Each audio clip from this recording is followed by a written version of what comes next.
বড় হয়েছি, একসাথে জন্মগ্রহণ করেছি এবং ২৬টা বছর আমরা একসাথে জীবন অতিবাহিত করেছি।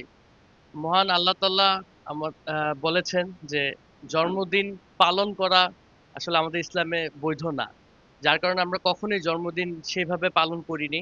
কারণ আপনারা জানেন যে আমাদের পরিবার আহ, অনেকটা ইসলামিক মাইন্ডেড। তো যার কারণে আমরা কখনোই সেভাবে জন্মদিন পালন করিনি।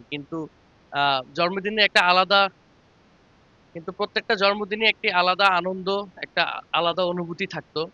আহ মুগ্ধ ২০২৪ সালের জুলাই আগস্ট গণঅভ্যুত্থানে শহীদ হয়েছে। তারপরে আজকে এটি আমাদের দ্বিতীয় নম্বর জন্মদিন।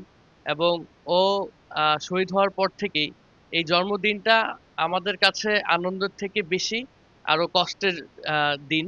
কারণ এই দিনটিতে সব থেকে বেশি মনে পড়ে মুগ্ধর কথা। এবং আমরা যে ছোটবেলা থেকে ২৬টা বছর একসাথে বড় হয়েছি, এই প্রত্যেকটি মুহূর্ত এই এই দিনটিতে আমার চোখের সামনে ভেসে ওঠে।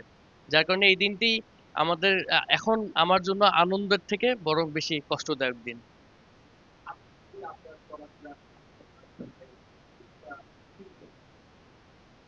অবশ্যই যে প্রত্যেকটি স্টেপে, প্রত্যেকটি পদক্ষেপে মুগ্ধর অনুপস্থিতি আমার স্মরণে আসে।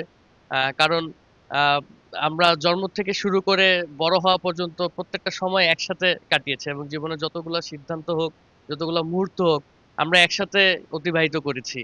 তো এটাই স্বাভাবিক যে জীবন, বাকি যে জীবনটা আছে সেই বাকি জীবনটাও আহ, এই আহ, এই এই মুগ্ধর যেই মেমোরিজ গুলা, সেই মেমোরিজ গুলা ভুলা কখনো সম্ভব নয়।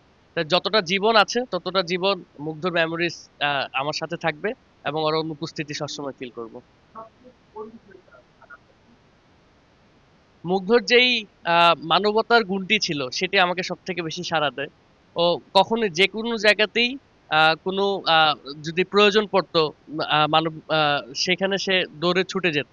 সেটা হোক অগ্নিকাণ্ড, হোক কোনো দুর্যোগ, সব জায়গাতে মানুষের সেবা করার জন্য সবসময় প্রস্তুত থাকতো। আপনারা জুলাই আগস্ট গণঅভ্যুত্থানেও দেখেছেন যে মুগ্ধ মানুষের সেবা করতে যেয়ে, মানুষকে পানি খাওয়াতে যেয়ে, আহতদেরকে সেবা করতে যেই ওর জীবন বিলিয়েছে। ও সারাটা জীবন ওর মানবতার জন্য কাজ করে গিয়েছে। এবং ওর এই মানবতার যেই দৃষ্টান্তটি আছে সেই দৃষ্টান্তটি আমাকে সব থেকে বেশি সাড়া দেয়।